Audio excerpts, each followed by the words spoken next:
وما أصابكم يوم التقى الجمعان فبإذن الله وليعلم الذين نافقوا. وقيل لهم تعالوا قاتلوا في سبيل الله أو ادفعوا قالوا لو نعلم قتالا لاتبعناكم هم للكفر يومئذ أقرب منهم للإيمان يقولون بأفواههم ما ليس في قلوبهم والله أعلم بما يكتمون.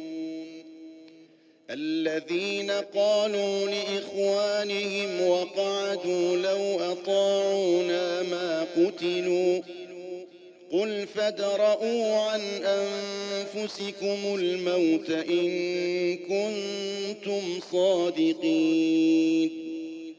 ولا تحسبن الذين قتلوا في سبيل الله أمواتا بل أحياء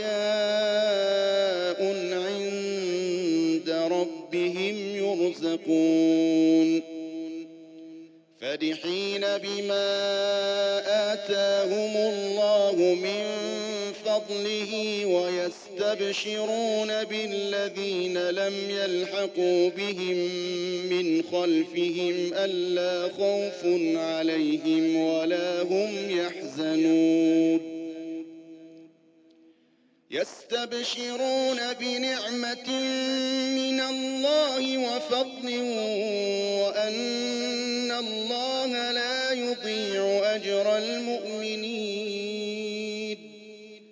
الذين استجابوا لله والرسول من بعد ما أصابهم القرح للذين أحسنوا منهم واتقوا أجر عظيم. الذين قال لهم الناس إن الناس قد جمعوا لكم فاخشوهم فزادهم إيمانا وقالوا حسبنا الله ونعم الوكيل.